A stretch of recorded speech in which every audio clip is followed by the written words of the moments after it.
Wij mogen hier het bungee-roeien organiseren van vandaag. Wat is bungee-roeien precies? Bungee-roeien is roeien met een sloep, maar dan daarachter een bungee-elastiek die vast wordt gemaakt aan de kant van de wal. En dan proberen we zo ver mogelijk het bungee-elastiek op te rekken. En dat gebeurt in een team? Dat gebeurt met teams. En teams van 8 mensen die erin gaan zitten. En de bedoeling is het team die het verste komt, of de 3 die het verste komen in de finale. En in de finale wordt bepaald wie het verste komt en wie gaat winnen. En dit is de eerste keer dat jullie dit hier organiseren? Het is de eerste keer dat ik erbij ben. Dit is de derde of de vierde keer dat we het hier organiseren.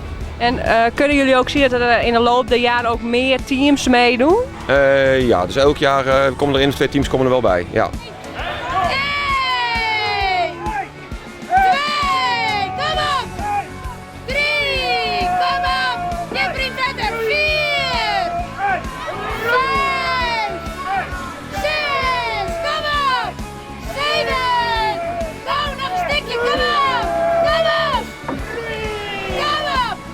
Jullie komen helemaal uit Kampen. Zijn jullie de enige die zoiets doen, bungee roeien? Ja, wij zijn, zover wij weten, de enige die de bungee roeien organiseren. Dat doen wij 4-5 keer per jaar. Hoe is het idee van bungee roeien ontstaan? Ja, hoe het precies ontstaan is, dat is niet helemaal bekend. Het zal vast ergens op een feestje op een gezellige avond zijn geweest. Wij roeien nu 25 jaar met onze sloep. En na een jaar of 4-5 is het idee gekomen en zijn we het gaan proberen. En je krijgt onder de roeienwest, hoe is dat gaan? Mag ik heel eerlijk wijzen? Absoluut. Het hier wel beter kan, ja. Oké, wat is je uiteindelijke afstand? Voor mij weet 90 meter 90 volgens mij. En voel het af, voelt het shit? Ja, moeilijk te zeggen. We hadden nog nooit hier. De vrouw die Matt aanhoudt, die gaan een keer oefent. Wij gaan net oefenen. En maar het is wel echt tegelijkertijd roeien. Dat is wel heel lastig. Hoe ben je de ervaring? Hartstikke leuk. We zijn mijn collega's.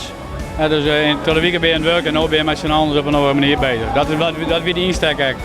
En we hoeven net te winnen, maar het moet leuk worden. Dit is net het eerste hier dat je mij doet, of wel? Nee, we zijn in 2014 begonnen. En had nou ook een bepaalde tactiek met je man? Nee, eigenlijk net. We proberen al hetzelfde te roeien, maar dat lukt net altijd. Maar we hebben zulke goede bedoeling, we zondag oefenen, maar dat is er net verkaan dit hier. Misschien dat we van het valt hier oefenen. En hoe is het nou correct gaan?